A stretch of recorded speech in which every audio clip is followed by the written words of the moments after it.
What the fuck's up, bitches? Okay, sorry, let me start over. I don't know if you can really tell, but I like planets. I think they're really cool. I love the ones in our solar system, but I also really like the ones outside of it, the exoplanets. They're so far away and hold on to so many mysteries. The only limit when it comes to wondering what fantastical things could be waiting for us there is our imagination, and, well, various physical and thermodynamic laws. But when have laws ever stopped anyone? They could have anything, but we can't really answer what they have without a comically large telescope or a wormhole. But there are some questions about them that we can answer, such as, what was the first one? That actually does have an answer. Well, 3 answers. Huh? Just hold on and let me explain. Any Google search will tell you that the first exoplanet found was PSR B1257 plus 12b. I am really glad that it has an actual name, and a pretty badass name too. Meet Poltergeist. It was discovered in 1992, along with its planetary brother Planet C, which is named Phobator. 2 years later, in 1994, a third planet was found, Planet A, named Draugr. Draugr is actually the least massive known planet in the universe, being just twice the mass of the moon. Cool! So right off the bat, we have a cool little planetary trio. Poltergeist, Phobator, and Draugr. These kinda sound like Xbox Live usernames now that I say them out loud. Either way, they orbit PSR B1257 plus 12, which is named Lich, a type of undead creature in fantasy. Why did they name the star after that? Well, because Lich technically isn't a star, at least not anymore. Much like the name would suggest, Lich is actually dead. Lucky bastard. But how can a star be dead? Well, stars aren't eternal. A star is considered to be alive when it's on the main sequence, meaning it's actively fusing hydrogen into helium in its core. How long it takes for a star to use up its supply of hydrogen depends on its mass. For the biggest of the biggest stars, the O-type stars, this takes around 1,000,000 years. Still really long for a human, but in cosmic terms, it's basically the blink of an eye. And for the smallest of the smallest stars, the M-type red dwarfs, this process could take up to 10 trillion years, or even longer. A lot of different things can happen when the main sequence finally ends. The star can become a black hole, a white dwarf, or a neutron star. And when neutron stars begin to spin really, really fast, it also begins to fire beams of electromagnetic radiation out of its magnetic poles. That's what we call a pulsar, and Lich is a pulsar. It spins really fast, like really fast. It rotates faster than a blender's blade, around 160.8 times every second. That also means it emits some pretty powerful radio waves as it spins. The neat thing about pulsars is that this emission of radio waves is extremely regular, so regular that some of them are actually better at keeping time than atomic clocks. Damn, that's cool. But what's also cool is that because their rotational periods are so regular, we can use detected slight anomalies in them to deduce the presence of an orbiting planet and figure out various things about it, such as its mass. This is called pulsar timing, and it's how the 3 Lich planets were found. Do you know how many other planets we found with pulsar timing? Guess.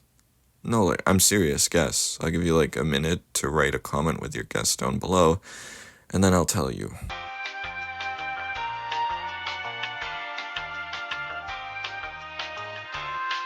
Okay, time's up. The answer is 5. 5. That means that of the roughly 6,000 known exoplanets as of the time of me making this video, 8 are pulsar planets, and 3 of them orbit the same pulsar. So pulsar planets are clearly the outlier, and it makes sense. Pulsars are dead stars. They don't fuse hydrogen into helium, and how planetary systems like this can actually form is still kind of a mystery. Maybe Lich's planets orbited it when it was still a living star, and they somehow survived its death. Maybe. But that's just a theory. A game theory. Thanks for watching. No, I'm just fucking with you. But the point is, pulsar planets are unusual and really rare. They don't orbit a living sun-like star, again, so while they are really interesting, they're not exactly what people are looking for in exoplanets. They want ones orbiting stars like our sun, preferably in the habitable zone, so the 10 fucking million AI YouTube channels can pump out garbage about how we found city lights on them, or we found an Earth 2.0, it's more habitable than our own planet, oh. Okay, that aside, let's get back to the topic. The year is now 1995, and we don't know any exoplanets orbiting main sequence stars. But all that changes in October. Orbiting the star 51 Pegasi, now named Helvetius, we find the planet 51 Pegasi b. It's now named Dimidium, the Latin word for half, because it's half of Jupiter's mass. Almost. Finally, we have an exoplanet orbiting a living, sun-like star. Much like the Lich system, Dimidium's discovery made astronomers kind of confused because of the type of planet it is. Because of its high mass, it's most definitely a gas giant. But it orbits its star roughly every 4 days, and that didn't make any sense. Jupiter, the gas giant in our solar system closest to the Sun, orbits once every 11 years. Our theories about planetary formation at the time didn't work anymore. Thank you, Dimidium. As a side story, when I went to Sweden, I stopped by the Nobel Prize Museum in Stockholm and saw the key to the observatory where Dimidium was discovered. Here's a picture of it. It was pretty awesome to see with my own eyes. So, Dimidium was the first of a long, long list of planets in the famous category of hot Jupiters, planets comparable in size and mass to Jupiter, yet orbiting very, very close to their host stars. At the time, they confused us greatly, but now we mostly have a decent understanding of them. That's part of why exoplanetary research is so cool and important. We learn a lot more about what's possible in the universe by looking beyond our own cosmic neighborhood. If we hadn't started searching for exoplanets, then we probably still would think that pulsar planets and hot Jupiters are impossible. But yeah, there you go. The first exoplanets to be confirmed to exist were the Lich system, and the first exoplanet that was found to orbit around a sun-like star was Dimidium. Nice. But I told you that there were 3 answers, so what's the third?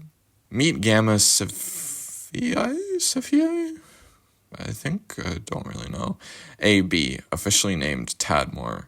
It has a mass of around 9.4 Jupiter masses and orbits a star roughly once every 903 days.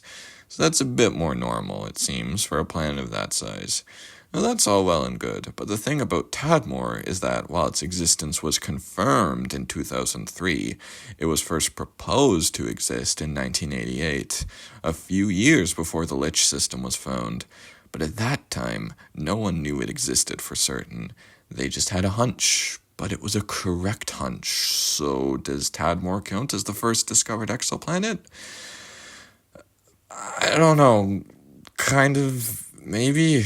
Like, this is a question that seems like it should have only one answer, but really, if you think about it, it should have more than one.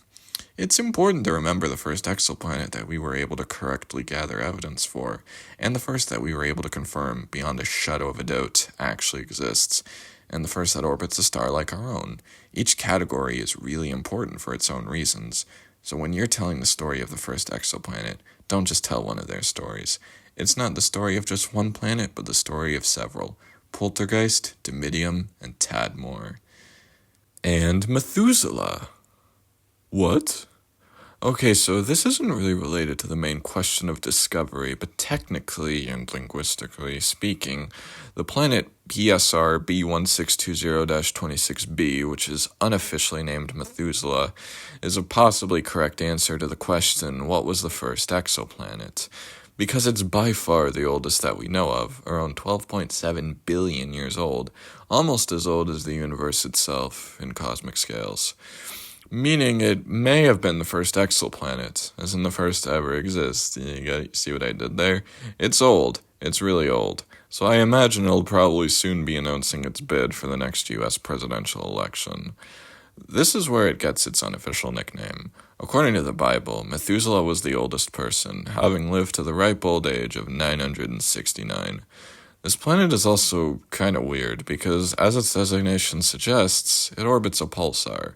But this pulsar is part of a binary system with a white dwarf. A planet orbiting one dead star is already pretty weird, but one orbiting two is almost unheard of. And one orbiting two that's also the oldest known exoplanet? Wow. So this was maybe the first exoplanet to ever exist. So I guess this question had 4 answers after all. I guess there are no right or wrong answers. Okay, maybe there are wrong answers. I mean, Proxima Centauri b is a wrong answer. But we'll talk more about that planet in the next video. Until then, this is the end of this one. Thank you for watching, and as always, I hope you enjoyed and learned something. Until next time.